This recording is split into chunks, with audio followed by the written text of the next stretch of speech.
موضوع. ضعیف اور موضوع حدیث میں فرق یہ ہوتا ہے. ضعیف حدیث کہتے ہیں جس کا راوی کمزور ہو, اور موضوع کا معنی جس کا راوی کذاب ہو, جھوٹا ہو. حدیث کو پتہ ہے جھوٹ بولتا ہے, لہذا اس کی حدیث سنی نہیں جاتی. اس بارے میں بعض علماء نے تو لکھا ہے کہ روایتیں بہت کمزور ہیں, اور بعض لکھا ہے کمزور نہیں ہے, موضوع من گھڑت ہے. چھوڑو سمجھتے ہیں نا, چھوڑو کسے کہتے ہیں؟ آج کل کی زبان میں کذاب کا جو ایک ہوتا ہے کاذب. کاذب مانا جھوٹ بولنے والا. کبھی کبھار جیسے ہر آدمی آج کل کبھی کبھار 2-4 ٹوپی پہنا اپنے پاس رکھتا ہے, ایک آدھ ٹوپیاں, کہ ضرورت پڑی تو میں ٹوپی پہنا دوں گا. دکاندار جو سچ بول کے مال بیچتے ہیں وہ بھی کبھی کبھار گاہک کو ٹوپی پہناتے ہیں, ٹھیک ہے نا. ہر آدمی آج کل پورا سچا کوئی بھی نہیں ہے, تھوڑا بہت نہیں تو 100% نہ ہو تو 1% تو بول ہی دیتے ہیں ہر آدمی. تبھی کہتے ہیں نا ٹوپی پہنا رہا ہے, تو یہ ہر آدمی پہناتا ہے ٹوپی. مولوی صاحب بھی پہناتے ہیں ٹوپی, اور جناب دکاندار بھی پہناتا ہے, تاجر بھی پہناتے ہیں. ٹوپی پہنانے کی ضرورت ہر آدمی کو پڑتی ہے. اس کو کہتے ہیں کاذب, جھوٹ بولنے والا. اور ایک ہوتا ہے کذاب. کذاب کا معنی ہے جھوٹا, جسے آج کل ہم کہتے ہیں چھوڑو. جیسے کبھی کسی کے پاس بیٹھ جائے نا, اوٹ پٹانگ ہانکنے لگے, تو ہم کہتے ہیں یار یہ جھوٹ بول رہے ہیں. اور اگر آپ دیکھیں جب بھی اس کے پاس بیٹھو, یہ ہمیشہ کوئی نئی چیز ہی لاتا ہے مارکیٹ میں. یہ ہمیشہ کوئی ایسی بات ہی کرتا ہے جو آج تک ہم نے نہیں سنی, تو اس کو لوگ پھر آہستہ تو کیا مشہور ہو جاتا ہے, یہ بندہ ہی چھوڑو, اس کی بات پہ یقین نہ کرو. تو ایسے آدمی کو کیا کہتے ہیں کذاب. اور ایسا راوی جب کوئی حدیث بیان کرتا ہے تو اس کی حدیث قبول نہیں. وہ تو چھوڑو ہے, وہ تو نبی پر بھی بہتان باندھتا ہے. تو محرم کے بارے میں جو یہ حدیثیں ہیں نا کہ اس میں دسترخوان وسیع کرو, ان کے راوی کیا تھے سارے کے سارے چھوڑو. صحیح ہے, لیکن ہماری کتابوں میں چونکہ آ گئی ہیں, لہذا بہت سے علماء بھی بغیر تحقیق کے وہ حدیثیں آگے بیان کرتے رہتے ہیں. ان علماء سے تو بدگمان نہیں ہونا چاہیے, کیونکہ ہر عالم کی ہر وقت نظر ساری چیزوں پہ نہیں ہوتی. ایسا کوئی بھی نہیں ہے کہ ایک عالم جب کسی موضوع پر بیان کرے تو وہ حدیثوں کی بھی تحقیق ہو اور ہر چیز کی تحقیق ہو. ایسا نہیں ہوتا. بعض دفعہ انسان بات کر دیتا ہے, جب توجہ دلائی جاتی ہے تو احساس ہوتا ہے کہ بھئی یہ حدیث تو صحیح نہیں. کبھی کسی عالم کے منہ سے یہ باتیں سنیں تو بدگمان نہ ہو عالم سے, لیکن یہ بات ذہن میں رکھیں کہ یہ جتنی حدیثیں اس بارے میں کوئی بھی حدیث صحیح نہیں ہے.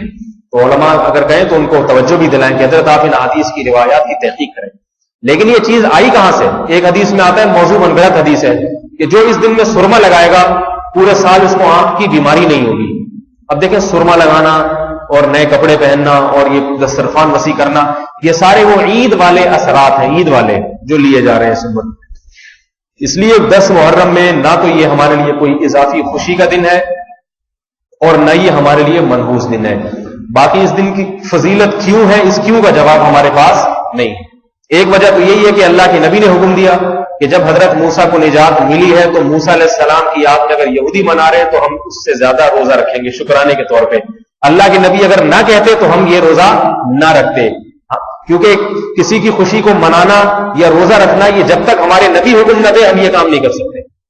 تو نبی نے حکم دیا اس لیے ہم کر رہے ہیں. دوسری بات یہ کہ 9 اور 10 محرم یا 10 اور 11 محرم یہ دونوں روزے رکھنا افضل ہے, ضروری نہیں ہے, ایک بھی رکھ سکتے ہیں.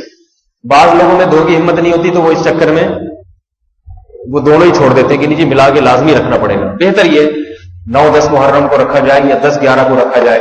اگر کوئی نہیں رکھتا تو آج 10 محرم کا بھی رکھ لے, انشاءاللہ کافی ہو جائے گا. اس کی بڑی فضیلت ہے. رسول اللہ صلی اللہ علیہ وسلم نے فرمایا 10 محرم کا روزہ 1 سال کے روزوں کے برابر ہے. اور عرفہ کے روزے کے بارے میں آتا ہے کہ عرفہ کے دن کا روزہ 2 سال کے روزوں کے برابر ہے. تو اس لیے پتہ چلتا ہے, علماء نے لکھا ہے کہ عرفہ کے روزے کی فضیلت 9 ذی الحجہ جو ہے اس کی فضیلت 10 ذی الحجہ کے روزے سے, یہ 10 محرم کے روزے سے زیادہ ہے. اور بعض نے کہا کہ نہیں 10 کی زیادہ 9 کی کم. بہرحال دونوں کے اپنے اپنے فضائل ہیں. ایک بات تو یہ. دوسری بات یہ بہت اہم بات ہے, آواز تو سب کو پہنچ رہی ہے صحیح طریقے سے. دوسری بات یہ کہ آج کل مسلمان نے جیسے 10 محرم میں کھانے حلیم کھچڑے مچڑے شروع کر دیے. اچھا, یہ حلیم کا فلسفہ بھی بہت عجیب ہے. ہم چھوٹے تھے تو ہماری دادی بھی حلیم بناتی تھی. سگی دادی نہیں بناتی تھی, ہماری سگی دادی بڑی ماشاءاللہ عقیدے میں بڑی مضبوط تھی. حضرت مولانا عبد الرحیم رائے پوری رحمۃ اللہ علیہ سے ان کا اصلاحی تعلق تھا ہندوستان میں. وہ یہ قرآن خوانیاں اور تیجے 40واں ان چیزوں کو بالکل نہیں مانتے تھے. اور یہ کھچڑے مچڑے ہوتے ہیں نا, یہ کھچڑے حلیموں کے کھچڑے کبھی بلا دیتا تھا نا کہ تیجے کی دعوت پہ کہ سویا میں تشریف لے آئیں, تو وہ بولتی تھی, ان کو نہیں پتا تھا یہ حرام ہے حلال, کہتی تھی یہ مردوں پہ کھانا جو ہے نا یہ ہمارے حلق سے نہیں اترتا, کسی کے یہاں میت ہو گئی اور آپ مرغے کھا رہے ہیں بیٹھ کے، کتنی غیرت کے خلاف ہے انسان. مردے کے کھانے جو ہے یہ غیرت کے خلاف ہے یا نہیں؟ ایک آدمی کے گھر لوگ مر گئے ہیں اور وہ مرغے کھا رہے ہیں وہاں بیٹھ کے، غیرت کے خلاف ہے یہ. بے غیرت ہی بن جائے آدمی تو پھر. وہ ایک صاحب تھے، ان کے ہاں ابا کا انتقال ہو گیا. انہوں نے کہا نہیں، نہ تیجا کروں گا نہ 40واں کروں گا. لوگوں نے کہا لوگ کیا کہیں گے، مر گیا مردود، نہ فاتحہ نہ درود، کچھ بھی نہیں، صرف سوکھا سوکھا گیا ہے. ابا کے لیے اتنا بھی نہیں کر سکتے. اب دیکھو ابا کے لیے دعائیں کرو نا، صدقات و خیرات کرو جو حدیث سے ثابت ہے، چپکے سے کرتے رہو. لیکن لوگ کہتے ہیں نہیں ابا کے لیے کچھ کرو، پتہ چلے، تمبو لگاؤ، دیگے پکاؤ، پتہ چلے. ابا کے لیے کچھ بھی نہیں کرتے. تو انہوں نے اب لوگوں کے تانے سے بچنے کے لیے دیگیں تیار کی، موٹے موٹے مرغے پکائے اور سب لوگوں کو بلایا.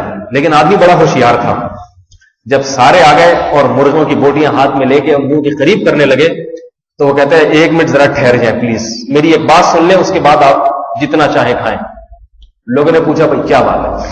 کہنے لگے بات اصل میں یہ ہے کہ میرے ابا کا انتقال ہوا، ابھی 3 دن پورے نہیں ہوئے، 72 گھنٹے نہیں ہوئے، ابھی کفن میلا نہیں ہوا.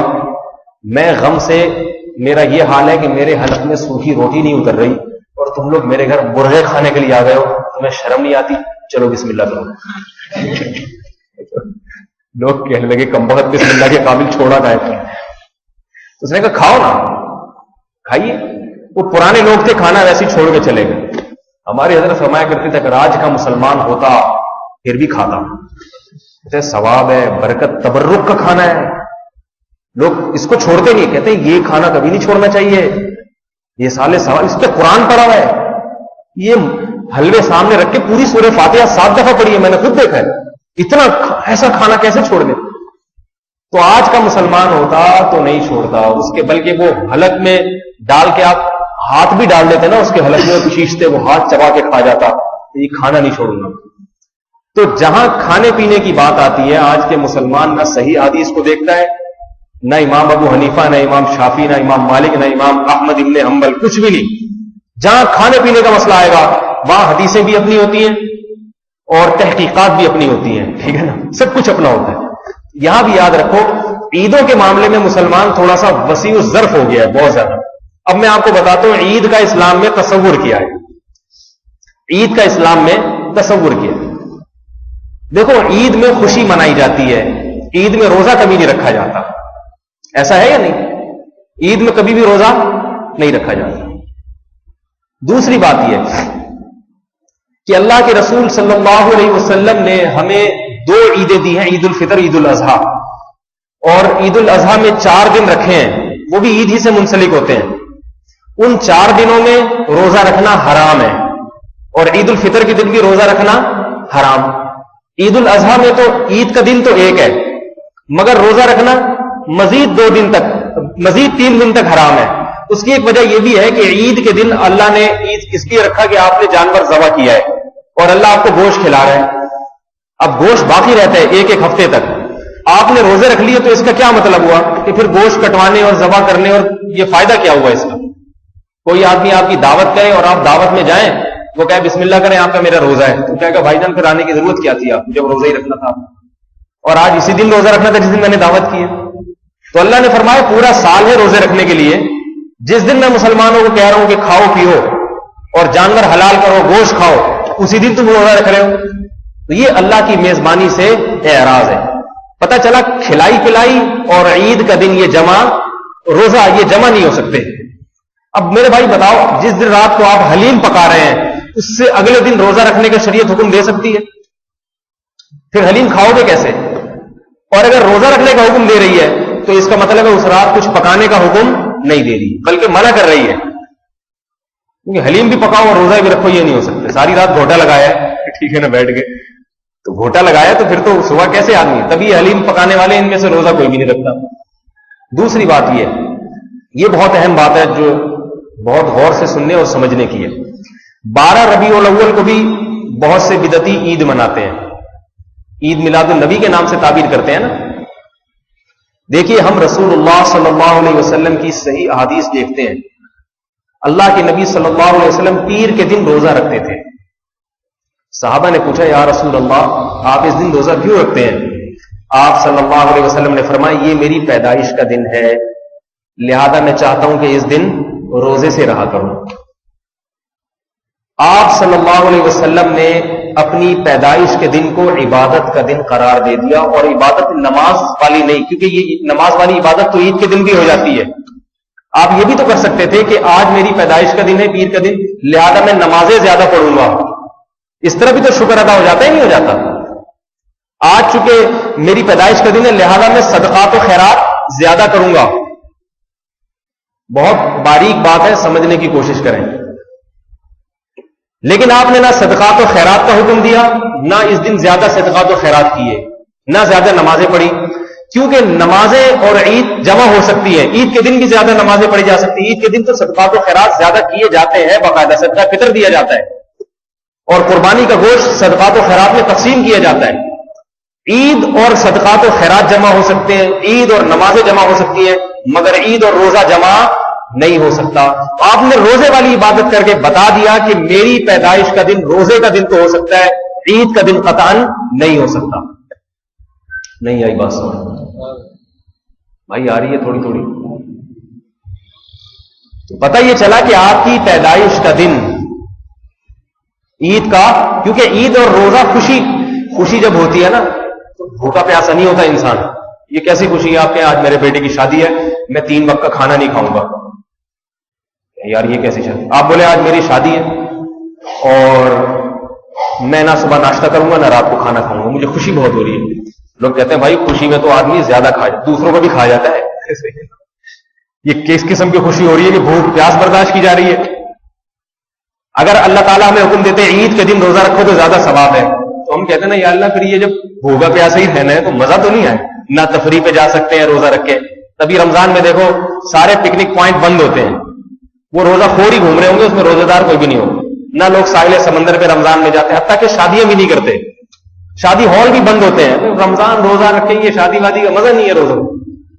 یہ تو عبادت کا مہینہ, بھوکے پیاسے پیٹ کمر سے چپکا ہوا ہے, تراویح پڑھو, نمازیں پڑھو.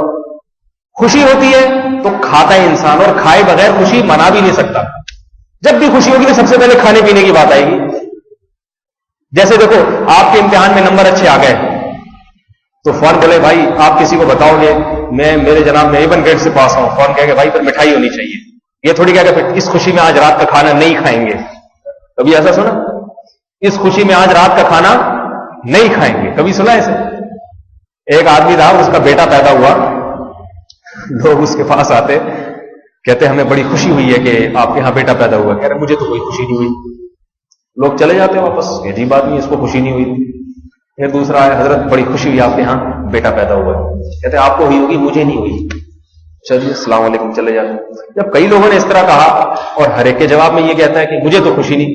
ایک آدمی نے کہا بھائی تیرا بیٹا پیدا ہوا ہے, صحیح سالم صحت مند, تجھے خوشی کیوں نہیں ہو رہی؟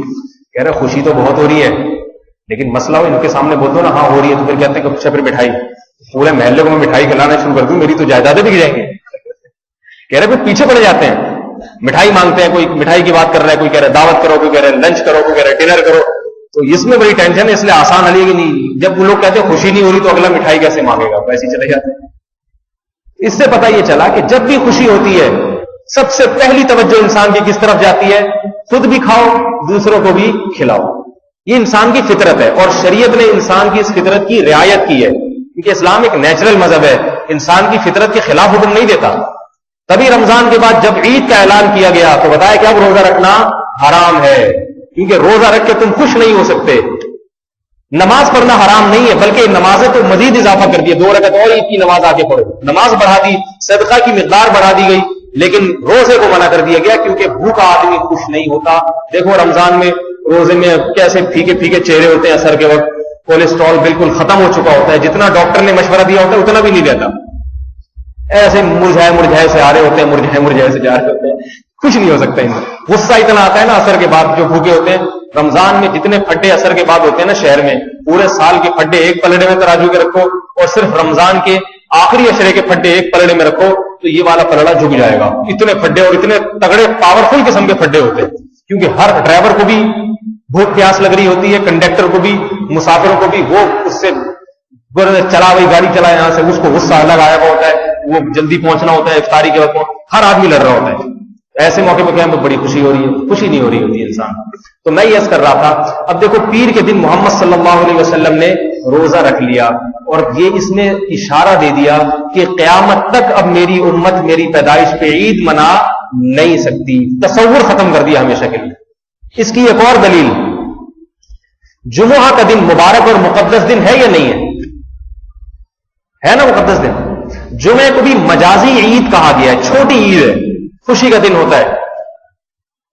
اسی لیے رسول اللہ صلی اللہ علیہ وسلم نے جمعے کو نہانے دھونے کا بھی حکم دیا، صاف ستھرے کپڑے پہنتے ہیں ہم، عید جمعے کی نماز آ کے پڑھتے ہیں. یہی خطبہ جو عید میں ہوتا ہے وہی جمعے کے دن بھی خطبہ ہوتا ہے. عید کی نماز خطبے کے بغیر نہیں ہوتی، جمعے کی نماز خطبے کے بغیر نہیں ہوتی، چونکہ یہ دن بھی خوشی کا دن ہے. لہذا اس بارے میں بھی صحیح حدیث ہے، لا تختصوا یوم الجمعۃ بصوم، فرمایا جمعے کے دن کو روزے کے ساتھ خاص نہ کرو. صحیح حدیث ہے. اس لیے اگر کوئی آدمی پہلے سے روزہ رکھتا آ رہا ہے، جمعرات کا بھی، جمعے کا بھی، ہفتے کا بھی پہلے سے رکھتا آ رہا ہے، اس کے لیے تو جائز ہے.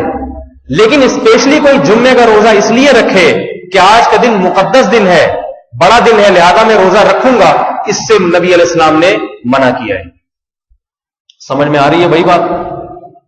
علماء نے جب یہ حدیث دیکھی نا کہ جمعے کے دن، حالانکہ جمعے کے دن کو روزہ رکھنا جائز ہے، جائز ہے، اس کو خاص نہ کرو. خاص کا مطلب کیا؟ جمعے کو یہ سمجھ کے روزہ رکھنا کہ آج چونکہ جمعہ ہے اس لیے رکھوں گا میں، یہ صحیح نہیں. اس لیے تھوڑی ہے. ویسے ہی کوئی رکھتا آ رہا ہے، جیسے کسی کی عادت ہے مہینے کے 3 روزے رکھنے کی، تو وہ 3 اتفاق سے ان میں ایک دن جمعے کا آ رہا ہے، یا کوئی قضا روزہ رکھ رہا ہے، یا جناب کوئی ویسے ہی کسی کا ارادہ 10 روز اس میں جمعہ بھی آ گیا تو ٹھیک ہے رکھ لے. اسپیشلی جمعے کا رکھنا کہ آج کا دن چونکہ مقدس دن ہے، بڑا دن ہے، آج میں روزہ رکھوں گا تو زیادہ ثواب ملے گا. حالانکہ جمعے کے دن تمام عبادتوں کا زیادہ ثواب ملتا ہے سوائے روزے کے. کیوں؟ اس لیے کہ اس میں عید کا تھوڑا سا تصور ہے جمعے کے دن. اور مزید چلیں، جمعے کی رات کو بھی رسول اللہ صلی اللہ علیہ وسلم نے عبادت کے لیے خاص کرنے سے منع کیا ہے. فرمایا کہ جمعے کی جو رات ہے، یعنی جو تھرسڈے گزرنے کے بعد جو رات آتی ہے اس کو جمعے کی رات کہتے ہیں نا، یعنی جس کے بعد اگلے دن جمعہ ہے، اس رات کو اللہ کے لیے فرمائے عبادت کے لیے خاص نہ کرو. ہاں، یعنی جمعرات کے بعد جو رات آتی ہے شب جمعہ، اس رات کے بارے میں فرمائے اسے عبادت کے ساتھ خاص نہ کرو.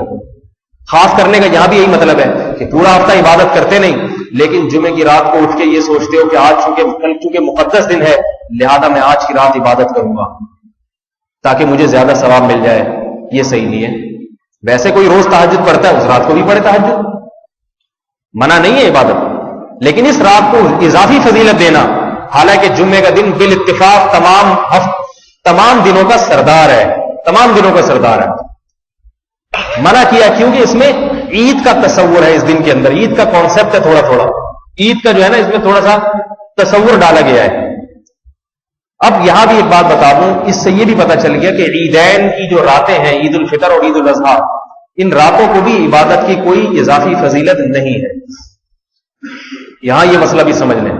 بعض علماء یہ بیان کرتے ہیں کہ عید کی رات کو عبادت کرنا، اس کی بڑے فضائل بیان کرتے ہیں، لیکن اس بارے میں کوئی صحیح حدیث نہیں ہے.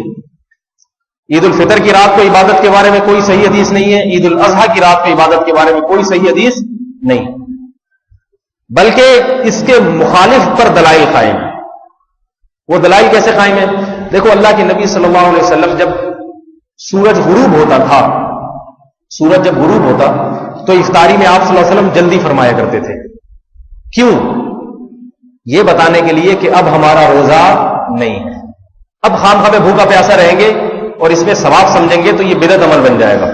جب تک اللہ نے پابندی لگائی پابند رہیں گے، جب پابندی اٹھی تو ہم یہ بتانے کے لیے کہ پابندی اٹھ گئی ہے فوراً کھائیں گے، فوراً پیئیں گے. اس لیے آپ صلی اللہ علیہ وسلم نے افطار میں جلدی کرنے کا حکم دیا. یہ جلدی کیوں حکم دیا؟ تاکہ پتہ چل جائے کہ روزے کا وقت ختم ہو گیا. تو یاد رکھو، رمضان میں 2 عبادتیں ہیں، ایک دن کا روزہ اور ایک رات کی تراویح اور تہجد. یہ مستقل دونوں عبادتیں، دونوں رمضان کے ساتھ خاص ہیں. تہجد کی جو فضیلت رمضان میں وہ دوسرے سال پورے سال میں نہیں ہے، تبھی رات کو جاگنے کا بہت حکم دیا ہے. اب جیسے ہی عید کا چاند نظر آیا تو یہ دونوں عبادتیں مرتفع ہو گئی. سمجھ رہے ہیں نا؟ جو رمضان کے ساتھ خاص تھی یہ دونوں عبادتیں کیا ہو گئی؟ ختم. لہذا عید کی رات کو یہ سمجھنا کہ آج میں عبادت کروں گا تو زیادہ ثواب ملے گا، یہ اس اصول اور قیاس کے بھی خلاف ہے اور صحیح حدیث سے بہرحال ثابت نہیں ہے. ویسے بھی ایک بات ہے، اس کو لیلۃ الجائزہ کہا جاتا ہے نا، انعام کی رات. تو جو انعام کی رات ہوتی ہے وہ عبادت کی رات نہیں ہوتی. جیسے عید کا دن انعام کا دن ہے نا، انعام کا دن کا کیا مطلب؟ روزے رکھے اب اللہ سے تمہیں اس کا اجر ملے گا. تو جو رزلٹ کا دن ہوتا ہے وہ امتحان کا دن نہیں ہوتا. اسی طرح رمضان کی راتوں میں جو عبادتوں میں تھکایا جا رہا تھا، عید کا چاند نظر آتے ہی وہ عبادت کیا ہو گئی؟ ختم. باقی کوئی تہجد کا معمول ہے تو وہ عید کی رات میں تہجد پڑھے، جس کا معمول نہیں ہے وہ نہ پڑھے. پوری رات پورا سال سوتا رہا ہے تو ایک دن اور سو جائے، اس لیے سو جائے کہ چلو کل عید کا دن میں جاگ کے گزاروں گا، ذرا اچھا گزر جائے گا تھوڑا کھاتے پیتے، ورنہ پوری رات عبادت کرے گا. اب بعض لوگ اس کے اتنے فضائل بیان کرتے ہیں کہ عید کی جس نے احیا لیلۃ الفطر، جس نے عید کی رات کو زندہ کیا، پوری رات جاگا رہا، تو یہ فضیلت. میرے بھائی جب پوری رات ایک آدمی عید کی رات جاگے گا تو وہ پھر عید کی صبح کو خوشی کیسے منائے گا؟ اس کو تو اونگ رہا ہوگا، لوگ مل رہے ہوں گے اس سے آ کے، حضرت خیریت سے ماشاءاللہ عید مبارک. وہ سوتے سوتے کبھی گردن میرے دھڑک رہی ہے اور تہجد پڑھ پڑھ کے آنکھیں اندر کو چلی گئی ہوں گی، رنگ اس کا نیلا پیلا ہو گیا ہوگا. تو جیسے عید کا دن کھاتا پیتا اچھا لگتا ہے انسان، اس طرح عید کی رات کو انسان آرام کر لے، لیکن جس کا پہلے سے معمول ہے وہ کرے عبادت. بعض چیزیں ہمارے معاشرے میں ایسی لاشعوری طور پر آ گئی ہیں جن کی کوئی تحقیق سے ثابت نہیں ہے. دوسری بات یہ سمجھ میں آ گیا نا، پورا عید کا تصور یہ جب ہے جب 12 ربیع الاول کو مان لیا جائے کہ نبی کی پیدائش کا دن ہے، ورنہ حقیقت تو یہ کہ 12 ربیع الاول نبی کی پیدائش کا دن ہے ہی نہیں. تو اس دن یہ بدعتی لوگ عید مناتے ہیں، ناچتے ہیں، اور ایسی عید مناتے ہیں کہ ایسی عید الفطر میں نہیں مناتے جس کا نبی نے منانے. بتاؤ عید الفطر میں کوئی بریک ڈانس کرتا ہوا نظر آیا آپ کو؟ بریک ڈانس میں اس لیے کہہ رہا ہوں کہ اب 12 ربیع الاول پہ صرف ناچا نہیں جاتا، باقاعدہ بریک ڈانس ہونے لگے. یا رسول اللہ، میں کیا بتاؤں آپ کو کیسے ہوتا. میں ایک دفعہ جا رہا تھا تو دیکھا کہ گرین چینل والوں کی گاڑی رکی، میں بائک پر پیچھے، ایک دم وہ سارے چینل والے نیچے اتر کے دونوں ہاتھ اوپر کر کے ڈانس کر رہے ہیں. میں نے کہ ان کو کیا ہو گیا؟ اچھے بولے داڑھیوں والے، داڑھی والا ناچتا ہوا ویسے ہی اچھا نہیں لگتا، گھوم رہے ہیں، رقص ہو رہے ہیں، یا رسول اللہ، رسول کی آمد مرحبا، آقا کی آمد مرحبا، تو ناچ رہے ہیں. تو یہ تو میرے بھائی اتنا خوش تو عید میں نہیں ہوتا، عید الفطر میں نہیں ہوتا. تو 12 ربیع الاول کو دیکھو، خوش ہونا الگ چیز ہے، خوشی منانا الگ چیز ہے. خوش ہونے پر نہ گورنمنٹ کی طرف سے کوئی پابندی ہے نہ اللہ کی طرف سے. خوش تو کبھی بھی ہو سکتا ہے انسان. اگر کسی کو ربیع الاول کے مہینے سے محبت ہے اس لیے کہ اس مہینے میں نبی علیہ السلام آئے ہیں، کوئی بات نہیں، بہت اچھی بات ہے اگر آپ کو نبی کی مناسبت سے اس مہینے سے محبت ہو گئی. لیکن اس محبت میں آپ اپنی مرضی سے کوئی عبادت نہیں کر سکتے. اگر آپ، کیونکہ عبادت کے لیے ضروری ہے کہ قرآن اور حدیث سے اس کا ثبوت ہونا چاہیے، اگر نہیں ہے تو پھر آپ وہ کام نہیں کر سکتے. سمجھ رہے ہیں نا؟ اور جتنا ہے اتنا کرنا پڑے گا. روزہ پیر کے دن تو ثابت ہے، 12 ربیع الاول کا روزہ بھی ثابت نہیں ہے. نبی نے پیر کے دن رکھا، 12 ربیع الاول کو نہیں رکھا روزہ. تو نہ 12 کو رکھا نہ 9 کو رکھا، یہ عمل بدعت ہے. یہ محرم کے حوالے سے کچھ باتیں تھیں، اور تو کوئی غلط فہمی نہیں پہلے محرم کے عاشورہ کی بڑی بڑی فضیلت. آدم علیہ السلام کی پیدائش کہتے ہیں اس دن ہوئی تھی، آدم علیہ السلام کی توبہ قبول ہوئی، قیامت آئے گی. یہ کسی صحیح حدیث سے ثابت نہیں ہے یہ چیز، ٹھیک ہے نا؟ کیا کروں، نہیں ہے، میرا تو قصور نہیں ہے. اب لوگ کہتے ہیں ہر چیز کے بارے میں یہی کہہ دیتے ہیں ثابت نہیں ہے، تو بھائی میرا تو قصور نہیں ہے، اس میں ثابت نہیں ہے. جو کہتے ہیں ان سے دلیل مانگو. کہاں ہم حدیثوں کی تحقیقات بتائیں گے اس میں یہ راوی، ابن حجر نے اس راوی کے بارے میں یہ لکھا ہے، علامہ ذہبی نے اس کو کذاب اور دجال لکھا ہے. جو مشہور محقق حضرات گزرے ہیں اسماء الرجال کے، جن کی بات معتبر سمجھی جاتی ہے، ان حضرات نے ان راویوں کو کذاب اور دجال اور ضعیف لکھا ہے. تو پھر تو کوئی ان کی رائے سے ہٹ تو نہیں سکتا نا. یا تو کوئی کہ میں ایسا محدث ہوں، میں اپنے پہلوں میں سے کسی کی بات کو مانتا ہی نہیں ہوں، سارے ایسے ہی تھے، ٹھیک ہے پھر، لیکن اس کی کوئی نہیں مانے گا پھر ایسے آدمی کی. یہ ذہن میں رکھیں. تو یہ خوب یاد رکھیں، یہ ایسا ہی ہے جیسے بعض لوگ کہتے ہیں امام ابو حنیفہ کو امام شافعی کو نہیں مانتے. میں ان سے کہتا ہوں ٹھیک ہے نہ مانو، تم خود مجتہد بن جاؤ، لیکن عوام کو آپ مجبور نہیں کریں گے آپ کی رائے پر چلیں، کیونکہ آپ ان سے بڑے عالم نہیں ہو. صحیح ہے نا؟ عوام پھر بھی آپ کی بات نہیں مانے گی، عوام انہی کی بات نہیں، وہ آپ سے پہلے تھے، آپ سے بڑے تھے. آپ اپنی تحقیق اپنے پاس تو رکھ سکتے ہیں. آپ جانیں قیامت میں اللہ آپ کو جو حساب لینا ہوگا لے گا، لیکن اس کو دوسروں پہ آپ مسلط نہیں کر سکتے. دوسروں پہ وہی بات بتائی جائے گی جو آپ سے بڑے پہلے گزر چکے ہیں. تو حدیث کے بارے میں بھی ایک میری اور آپ کی تحقیق ہے، ایک وہ لوگ ہیں جو ہم سے پہلے محدثین، امام بخاری، امام مسلم، یہ بڑے بڑے محدثین گزر چکے ہیں, ان کی تحقیق مانی جاتی ہے. آج کسی آدمی کی میری تحقیق اس کے خلاف ہے تو وہ اس کو کوئی بھی نہیں مانے گا, تو کون ہے 15ویں صدی میں پیدا ہو کے بات کر رہا ہے. تو یاد رکھو اس بارے میں احادیث صحیح نہیں ہے, ٹھیک ہے نا. البتہ میں نے بتایا کہ اگر کسی عالم سے اس کے خلاف سنے پھر علماء سے بدگمان نہ ہو. دنیا میں کوئی ایسا نہیں ہے جس سے غلطی نہ ہوتی ہو, کوئی ایسا نہیں ہے جو ہر چیز میں پوری تحقیق کر کے بات کرتا ہوں. میں اس لیے کہہ رہا ہوں کہ میں یہاں ایک بات کرتا ہوں, اڑوس پڑوس کی مسجدوں میں امام لوگ کبھی کوئی محرم کی فضیلت میں بیان کر دیتے ہیں کہ نہیں آدم علیہ السلام کی توبہ قبول ہوئی تھی. اب یہ نوجوان طبقے کو شر پھیلانے کا موقع ملتا ہے. یہ مولوی صاحب کے پاس جا کے کہتا ہے وہ مولانا طارق مسعود صاحب تو کہہ رہے تھے کہ یہ 100% غلط, بالکل کچھ نہیں. اب وہ بولیں گے یار یہ طارق مسعود صاحب یہ پتہ نہیں کوئی نیا فرقہ تو نہیں بنا رہے ہمارے خلاف. اب وہ پھر میرے بارے میں مبالغہ شروع کر دیں گے, وہ تو جانتے ہیں, وہ تو کسی چیز کو مانتے ہی نہیں, وہ تو وہابی بھی اس سے بھی کچھ آگے کی چیز ہے, وہ تو دیوبندی نہیں ہے. تو وہ ایک کہہ رہا تھا نا وہابڑے, وہابی کی سپرلیٹو ڈگری آئے گی وہابڑا, وہ تو وہابڑے ہیں, وہ تو کسی چیز کو نہیں مانتے. تو ایسی چیزوں نفرتیں پھیلتی ہیں. سنو, ادھر سن لیا ادھر بھی سن لیا, جس کی بات سمجھ میں آ رہی ہے عمل کر لیں, باقی ضروری تھوڑی کہ کسی کے پیچھے پڑ جائے. ممکن ہے وہ ایک بات غلط کر رہا ہوں, میں 2 باتیں غلط کر رہا ہوں, یہ والی صحیح کر رہا ہوں, باقی اس کے علاوہ پتہ نہیں میں شاید کتنی غلط کر رہا ہوں. 100% کون ہوتا ہے جو ہر بات صحیح کرتا ہے؟ سبیل وغیرہ لگانا یہ تو بچکانہ حرکتیں ہیں. سبیل یہ کس خوشی میں لگاتے ہیں؟ میں یہ بتا رہا ہوں نا, خوشی بھی غم بھی اکٹھا چل رہا ہے. غم کا تقاضا یہ کہ پانی نہ پلاؤ. امام حسین کو جب پانی نہیں ملا تھا تو آپ شربت کیوں پلا رہے ہو لوگوں کو؟ یہ کیسی بات ہے. وہ کسی نے کہا نا کہ غم حسین میں ایک اصل میں تو مرثیہ اس طرح ہے, غم حسین میں بپا ہر طرف ماتم ہے. اصل میں یہ ہے غم حسین میں بپا ہر طرف ماتم ہے اور شور ہے اور غم ہے, کوئی ایسا مصرع ہے.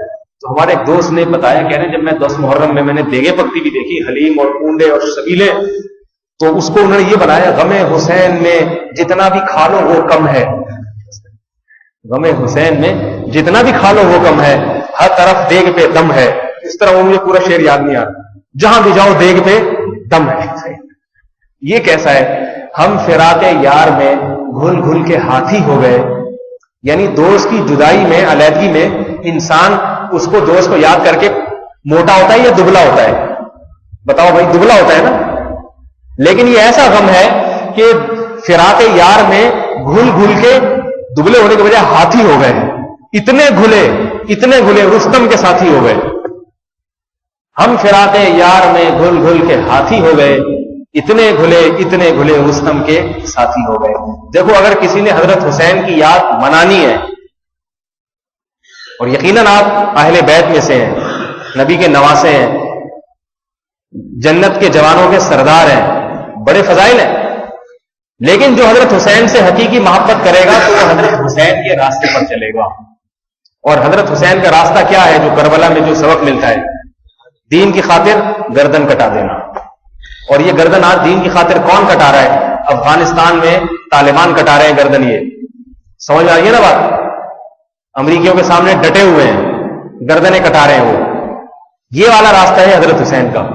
10 محرم کو اگر آپ کے دل میں جذبہ جہاد پیدا ہو جاتا ہے, یا دین کی دنیا میں دین کی اشاعت کا جذبہ پیدا ہو جاتا ہے, دین کی تبلیغ کا جذبہ پیدا ہو جاتا ہے, پھر تو ٹھیک ہے. لیکن اگر آپ میں ان تمام جذبوں میں سے کوئی جذبہ پیدا نہیں ہو رہا, اور آپ میں جناب دسترخوان کو وسیع کرنے کی باتیں ہو رہی ہیں, پہلے ہی مسلمان اتنا کھاتا ہے. کل ایک صاحب نے دعوت دی, آپ تشریف لے آئیں.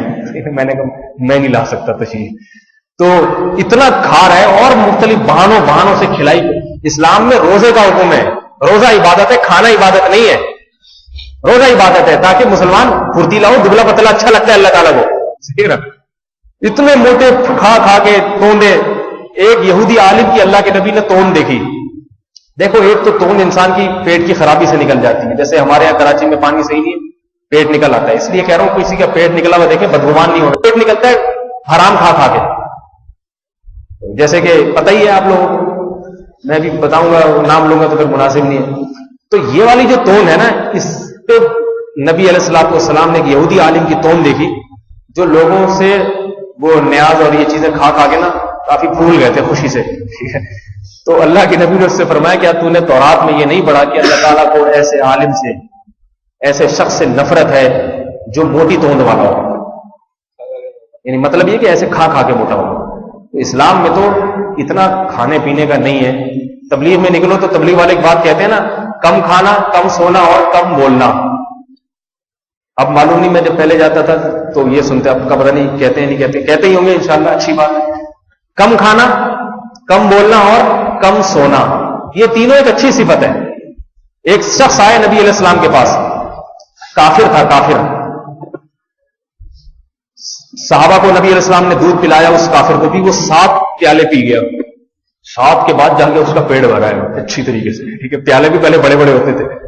اگلے دن آیا, کلمہ پڑا, مسلمان ہو گیا, یعنی یا تو اسی مجلس میں مسلمان ہو. اگلے دن جب دوبارہ آیا, اللہ کی نبی نے اسے ایک پیالہ دودھ کا دی, وہ پی گیا. آپ نے دوبارہ دیا تو اس نے کہا میں سیر ہو چکا ہوں. اس نے کیا کہا, میں سیر ہو. آپ صلی اللہ علیہ وسلم فرمایا, الکافر یاکل فی 7 امعاء والمؤمن یاکل فی معاء واحد. فرمایا کافر 7 آنتیں بھرتا ہے اور مسلمان 1 آنت بھرتا ہے. کیا مطلب, دین پر آنے کے بعد اس میں قناعت, یہ چیزیں خود بخود پیدا ہو جاتی ہیں. دنیا ضرورت کی چیزیں ٹھیک, اور کافر ہوس ہوتی ہے, وہ کہتے ہیں بس کھا جاؤں, میں ساری لذتوں پہ قربان ہوں, کھا جاؤ, اپنا بھی کیا دوسروں کا بھی کھا جاؤ. کیونکہ کھا رہے ہیں نا, امریکہ کتنا مالدار ملک ہے, لیکن بیچارے غریب مسکین افغانوں کو بھی نہیں چھوڑ رہا. وہ ادھر کا بھی پیٹرول چھین لو, عراق سے بھی نکال لو, حالانکہ تمہارے پاس اتنا ہے, اتنا ہے. سعودیہ کا بھی سارا پیٹرول لے جا رہا ہے. یہ ہوس ہے, ہوس. تو یہ پیٹ میں بھی اسی طرح بھرتے ہیں. تو کتنی بڑی ترغیب ہے.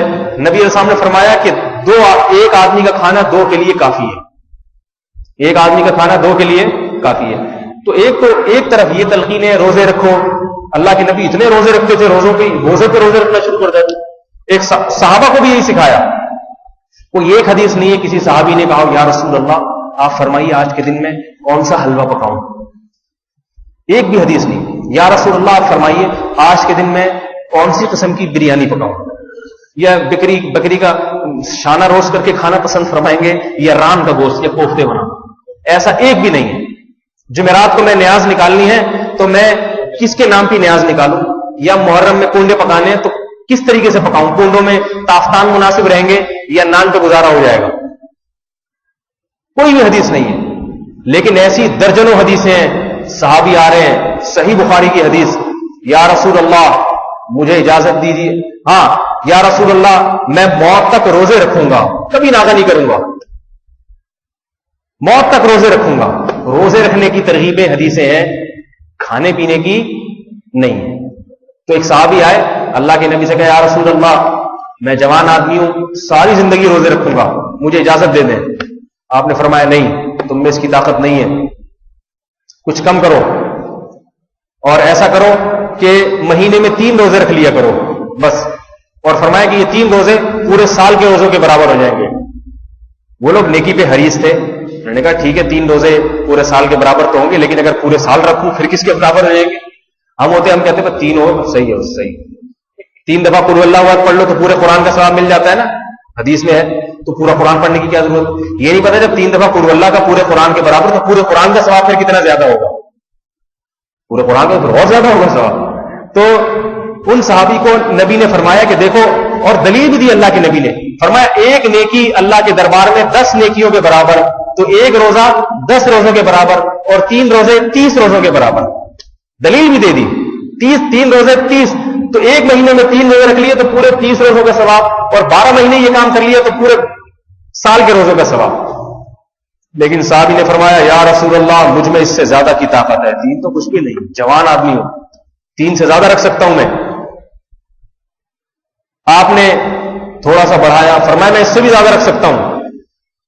جب بڑھاتے گئے پھر آپ نے فرمایا ٹھیک ہے پھر تم داؤد علیہ السلام والا روزہ رکھو, 1 دن روزہ 1 دن ناغا, 1 دن روزہ 1 دن ناغا. اور کہنے لگے یا رسول اللہ مجھ میں اس سے بھی زیادہ کی طاقت ہے, 1 دن ناغے کے بغیر رکھ سکتا ہوں میں. آپ نے فرمایا لا افضل من ذلک, اس سے افضل روزہ کوئی بھی نہیں ہو سکتا. بس جو بات کہہ دی ہے اس پہ عمل کرو. 1 دن روزہ 1 دن, ساری زندگی وہ صحابی یہی کرتے رہے, 1 دن روزہ 1 دن ناغا, 1 دن روزہ 1 دن. یہ مشکل ہے, علماء نے لکھا ہے کہ روزانہ روزے رکھنے سے 1 دن روزہ کر کے 1 دن ناغا یہ مشکل ہے, کیونکہ روزے رکھنے سے عادت پڑ جاتی ہے. 1 دن رکھو پھر 1 دن نہیں رکھو تو روٹین روز چینج ہوتی ہے انسان کی, اس میں بڑی تکلیف ہوتی ہے. ان صحابی نے رکھے. تو صحابہ کرام نبی کے پاس یہ نہیں آتے تھے آج جمعرات کی نیاز کس کون سے پیر کے نام پہ, فقیر کے نام پہ نکالوں یا آپ کے نام پہ نکالوں. جو میت کے ایصال ثواب بھی کھلائی پلائی کے ساتھ ہو رہے ہیں، صحیح ہے نا؟ یہ نہیں کسی غریب کو چپکے سے صدقہ خیرات کر دیا جائے. تو بھائی خدا کے لیے اپنے دین کو نہ بگاڑو. دیکھو ایک روایت میں آتا ہے قیامت کے دن رسول اللہ صلی اللہ علیہ وسلم کے پاس کچھ لوگ لائے جائیں گے حوض کوثر کا پانی پینے کے لیے، فرشتے ان کو بھگا دیں گے وہاں سے. آپ علیہ السلام فرمائیں گے تم ان کو کیوں بھگا رہے ہو؟ ان کی صورتیں یہ تو میری امتی ہے. تو اللہ کے وہ فرشتے کہیں گے کہ اے اللہ کے نبی یہ آپ کے امتی ہیں، مگر انہوں نے آپ کے بعد آپ کے دین میں ایسی تبدیلیاں کر دی تھی جس کا آپ نے حکم نہیں دیا تھا، بدعتی لوگ ہیں یہ. تو آپ صلی اللہ علیہ وسلم فرمائیں گے سحقن سحقن، دور ہو جاؤ مجھ سے، دور ہو جاؤ مجھ سے. بدعتی کے ماتھے پہ کتنے محراب کیوں نہ ہو، کتنی خوبصورت پگڑیاں کیوں نہ باندھی ہوئی ہوں، کتنا سجدے میں رو رو کے اللہ کو مناتا کیوں نہ ہو، لیکن اس نے ایک شریعت میں اگر زیادتی کر لی، اپنی طرف سے چیزیں ایجاد کر لی، اللہ کے ہاں اس کا یہ عمل مردود ہے. دیکھو نماز میں ہم ایک رکعت میں 2 سجدے کرتے ہیں نا، 3 کر لیں تو نماز برباد ہو جائے گی نہیں ہو جائے گی؟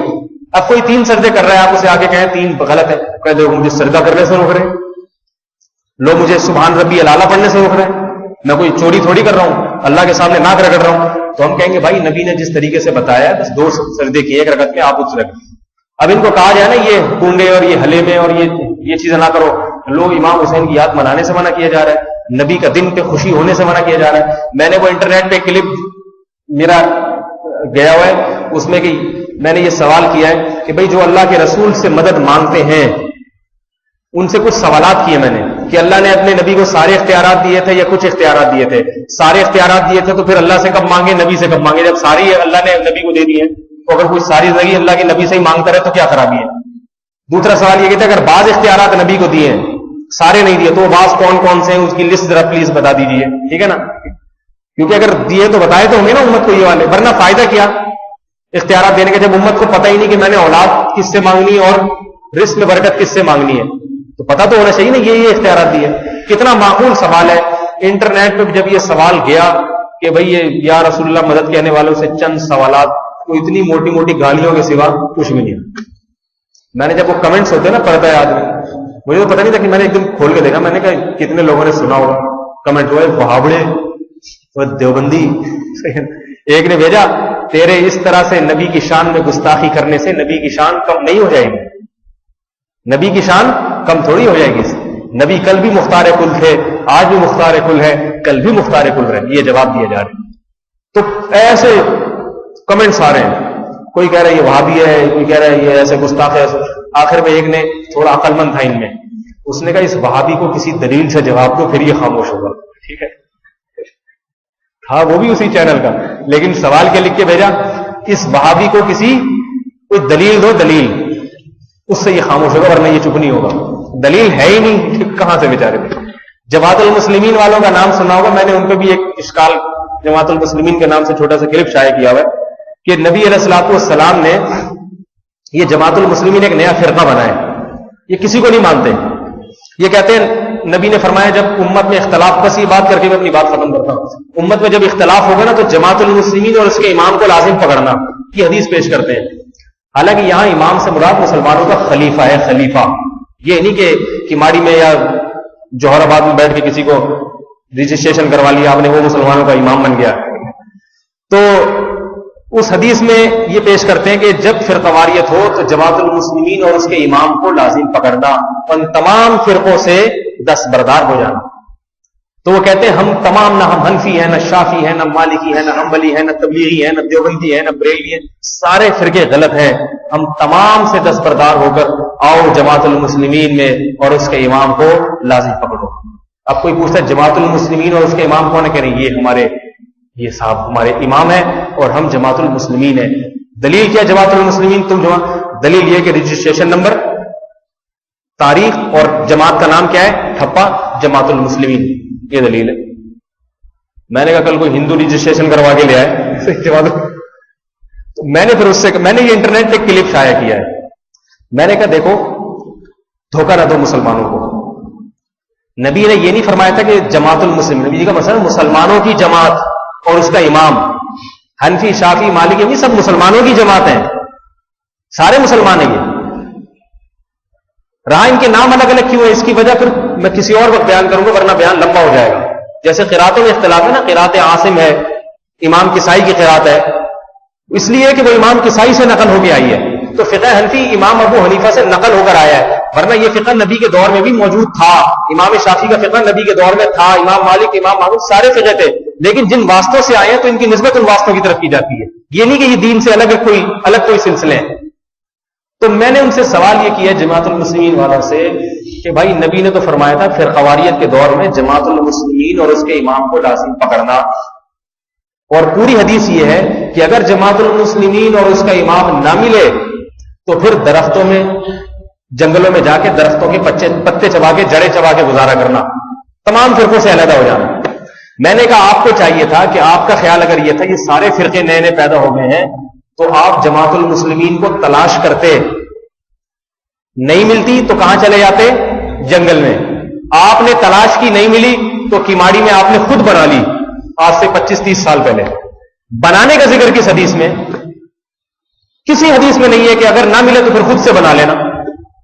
تو حدیث کی مخالفت کر رہے ہیں. تو ایک صاحب نے اب جب یہ انٹرنیٹ پہ کلپ گیا ہے تو کمنٹس آ رہے ہیں کہ آپ مولوی صاحب تم وہی کام کرو جو یہودیوں کے علماء کرتے تھے.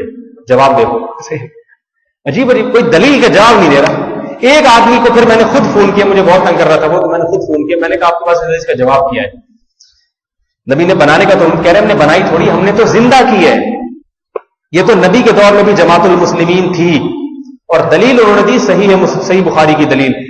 صحیح بخاری کی دلیل وہ ہے، حدیث میں آتا ہے کہ نبی علیہ السلام نے فرمایا عید کے دن جماعت المسلمین کے ساتھ عورتیں بھی نماز میں شرکت کریں. یہ حدیث ہے، جماعت المسلمین کے ساتھ عورتیں بھی نماز میں شرکت کریں. تو انہوں نے کہا دیکھو اس سے پتہ چلتا ہے کہ جماعت المسلمین نبی کے دور میں بھی موجود تھی. نہیں یاری بات سمجھ میں؟ یہ دھوکہ ہے الفاظ کا. حدیث کا ترجمہ یہ نہیں ہے جماعت الحدیث مسلمانوں کی جماعت میں شرکت کریں، یہ ترجمہ ہے. دیکھو جماعت المسلمین اور مسلمانوں کی جماعت میں ایسے ہی فرق ہے جیسے ابو حنیفہ میں اور حنیفہ کے ابو میں فرق ہے. ہر حنیفہ کا ابو حنیفہ تھوڑی ہوتا ہے. ہر غلام احمد کا غلام تھوڑی ہوتا ہے. غلام احمد ایک نام ہے، اور احمد کا غلام کوئی صاحب ہوں گے، ان کا نام کچھ اور ہوگا. نہیں ہے بات؟ عبداللہ، ہر آدمی جو اللہ کا بندہ بن کے رہے اس کو عبداللہ نہیں کہتے. عبداللہ اسی کو کہتے ہیں جس کے باپ نے اس کا نام عبداللہ رکھا ہوگا. تو حدیث کا ترجمہ یہ ہے کہ جماعت المسلمین سے مراد مسلمانوں کی جماعت میں شرکت کریں. یہ مطلب نہیں کہ جماعت المسلمین نام کا جو فرقہ بنا لے اس میں. اس کی دلیل یہ ہے کہ آگے حدیث میں یہ بھی آتا ہے دعوت المسلمین، مسلمانوں کی جماعت اور مسلمانوں کی دعا میں شرکت کرے. اب وہاں دعا میں یہ نہیں کہتے دعوت المسلمان، کہتے ہیں مسلمانوں کی دعا میں. اور جہاں نماز کا ذکر آیا تو مسلمانوں کی جماعت میں شرکت کریں. خدا کے بندو تم پورا ترجمہ یا تو دونوں میں یوں کرو کہ جماعت المسلمین اور دعوت المسلمین میں شرکت کرے، یا پھر دونوں طرف یہ ترجمہ کرو مسلمانوں کی جماعت اور مسلمانوں کی دعا میں. ایک طرف ترجمہ کر رہے ہیں جماعت المسلمین کی نماز میں شرکت کرو، اور آگے کر رہے ہیں کہ مسلمانوں کی دعا میں. یہاں مسلمانوں کی کاکی کے لفظ یہاں کیوں آ رہا ہے؟ ٹھیک ہے نا، یہاں دعوت المسلمین کا ہو نا. دوسری بات یہ کہ اگر اس وقت جماعت المسلمین تھی بالفرض، آپ کہہ رہے ہیں آج ہم نے اس کو زندہ کر دیا ہے، تو زندہ وہ چیز کی جاتی جو پہلے سے موجود ہو. جو غائب ہو جائے اس کو زندہ نہیں کیا جاتا، اس کو دریافت کیا جاتا ہے، نکالا جاتا ہے کہیں سے. ٹھیک ہے نا. جماعت المسلمین اس دور میں اگر وہ تھی تو اس دور کے بعد آپ 1000 سال کی تاریخ اٹھا کے دیکھیں گے، آپ کو مسلمان 4 مسلک میں نظر آئیں گے: حنفی، مالکی، شافعی اور حنبلی. اور بہت تھوڑے سے اہل ظاہر، جن کو جو آج اہل حدیث مسلک جس میں چل رہا ہے، بہت تھوڑے سے وہ ملیں گے. ورنہ امت حنفی، شافعی، مالکی، حنبلی اور تھوڑے سے اہل حدیث. تو ان سے پوچھو اس وقت جماعت المسلمین کہاں گئی؟ میں نے ایک سے پوچھا امام بخاری کے دور میں جماعت المسلمین کون سی تھی؟ اس کہاں تھی وہ؟ امام مسلم جو اس حدیث کو نقل کرنے والے وہ کون سی جماعت المسلمین کے ہاتھ میں بیعت میں تھے؟ تو زندہ وہ چیز کی جاتی ہے جو ہو آپ جان ڈال کے زندہ کر دیں. ہے ہی نہیں تو زندہ کہاں سے؟ وہ مارکیٹ میں لائی جا رہی ہے، وہ نہیں. تو یہ جو کماڑی میں 1395 ہجری میں جماعت المسلمین بنی ہے، یہ نبی کی جماعت المسلمین کو زندہ نہیں کیا گیا، یہ اپنی طرف سے ایک فرقہ پیدا کر کے جماعت المسلمین گڑی گئی ہے، اس کی بنیادیں رکھی گئی ہیں. اور نبی نے جس فرقہ واریت سے منع کیا تھا کہ نیا فرقہ نہ بنا لینا بلکہ عامت المسلمین سے منسلک رہنا، اور بتایا جو نیا فرقہ بنائے گا ہٹے گا وہ جہنم میں جائے گا. انہوں نے یہ ڈبل جرم کیا، ایک نیا فرقہ بنایا، اور حدیث تو کہہ رہی ہے کہ جو نیا فرقہ بنائے گا جہنمی ہوگا وہ. تو نیا فرقہ بنایا اور اہل جہنم نام رکھنے کے بجائے جماعت المسلمین نام رکھ لیا. یہ ایسا ہی ہے جیسے کوئی آدمی چور ہو اور نام پولیس خان رکھ لے ہو، اس سے وہ پولیس تھوڑی بن جائے گا، ٹھیک ہے؟ نہیں آ رہی بات سمجھ؟ آپ کوئی آدمی چوری کرتا ہے، اب اس کو جب پکڑا گیا تو وہ کہتا ہے میں چور نہیں ہوں. کیوں چور نہیں؟ میرا نام تو پولیس خان ہے، اور پولیس کے جتنے بینیفٹس ہیں وہ سارے مجھے ملنے چاہیے. لوگ کہیں گے بھائی حرکتوں سے پتہ چلتا ہے کہ آپ پولیس ہے یا نہیں ہے، نام سے نہیں پتہ چلتا. یاد رکھو جماعت المسلمین کی سب سے پہلی نشانی یہ ہے کہ وہ الگ فرقہ نہیں بنائے گی، عام مسلمانوں سے جڑ کے رہے گی. جیسے حنفی، شافعی، مالکی، حنبلی ایک دوسرے سے جڑ کے رہتے ہیں. سعودیہ میں ہم جاتے ہیں نا، حنبلی اماموں کے پیچھے نماز پڑھتے ہیں، شافعی ہماری مسجد میں موجود ہے، ہمارے پیچھے نماز پڑھتے ہیں. آج تک کبھی اختلاف نہیں ہوا، کیونکہ ہمیں پتہ ہے کہ یہ فروعی اختلاف صحابہ کرام میں بھی موجود تھے مگر لڑتے نہیں تھے. ایسا نہیں ہوا صحابہ میں اختلاف ہوا فروعی مسئلے میں، لیکن کسی صحابی نے جماعت المسلمین نام کی کوئی تنظیم نہیں بنائی، بلکہ کہا ان کی یہ رائے ہے، میری یہ رائے. دیکھو نبی نے فرمایا بنو قریظہ پہنچنے سے پہلے کوئی عصر کی نماز نہ پڑھے. صحابہ گئے، راستے میں اختلاف ہو گیا کہ نماز قضا ہونے لگی. بعض نے کہا پڑھیں گے، بعض نے کہا، نبی نے کہا نہیں پڑھو. صحابہ میں اختلاف ہو گیا اور کسی نے پڑھی کسی نے نہیں پڑھی. دو دھڑے بن گئے نا صحابہ کے، فروعی مسئلے میں اختلاف ہوا. جب یہ دھڑے واپس آئے ہیں نبی نے کسی کو ملامت نہیں کی.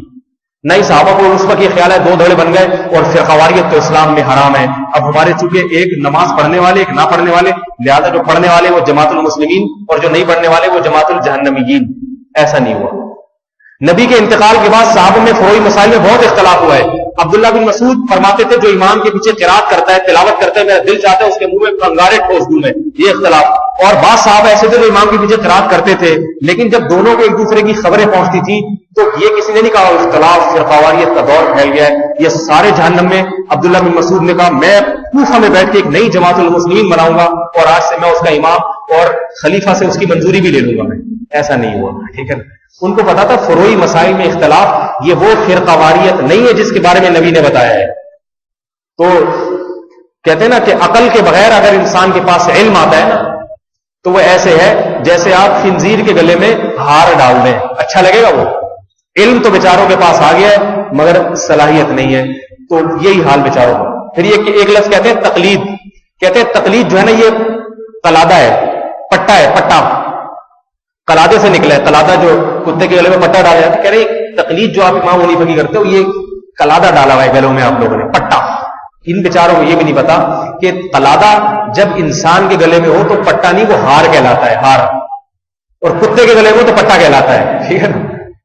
انسان اگر تقلید کا قلادہ ڈالتا ہے تو انسان کا زیور ہار کہلائے گا. اور یہ حدیث سے ثابت ہے، صحیح بخاری صحیح مسلم کی حدیث میں کہ حضرت عائشہ کے گلے میں قلادہ تھا، وہ گر گیا، اس کو تلاش کرنے میں دیر لگی تو تیمم کی آیات نازل ہوئی.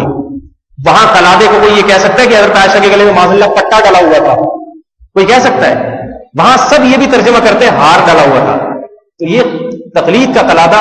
تقلید کہتے ہیں انسان خود سے مجتہد بننے کے بجائے اپنے سے بڑے کسی مجتہد کی رہنمائی میں قرآن اور حدیث میں چلے. یہ قلادہ ہمارے گلے کا زیور ہے. اور یہ جو ہے نا مادر پدر آزاد آج کی جو نوجوان نسل پیدا ہو رہی ہے وہ کہہ رہی جو حدیث کا معنی میری سمجھ میں آ رہا ہے بس وہ ہے، وہ میں سب پہ تھوپوں گا، جو نہیں مانتا وہ سارے جہنم میں. لہذا فرقہ پھیل گئے. اب ہم یہاں بیٹھ کے ایک نئی جماعت المسلمین بنائیں گے جس کا رجسٹریشن نمبر یہ ہوگا، اور حدیث میں جتنے فضائل جماعت المسلمین اس کے امام کو لازم پکڑنے سے متعلق وارد ہوئے سارے اس امام کے اوپر فٹ ہوں گے جس امام کو بیچارے کو ایک حدیث کا ترجمہ نہیں آیا، جس کو چاہیے تھا جنگل میں نکل کے جڑے چباتا، وہ یہ کام نہیں کر رہا. تو اللہ تعالیٰ ان فرقوں سے فتنوں سے ہماری حفاظت فرمائے. اور یاد رکھو اہل حق علماء کو اللہ تعالیٰ زندگی دے. علماء کا جو اہل حق علماء کا وجود یہ پانی اور آکسیجن سے زیادہ ضروری ہے، ورنہ انسان کا ایسے فرقے پیدا ہو رہے ہیں انسان کا ایمان سلب کر لیں اور ختم کر لیں گے. اللہ تعالیٰ ہمیں محرم کے بارے میں بے اعتدالیوں سے بچائے، رسول اللہ صلی اللہ علیہ وسلم کی صحیح اور کامل اتباع کی توفیق عطا فرمائے. سبحانک اللہم و بحمدک نشہد ان لا الہ الا انت نستغفرک و نتوب الیک.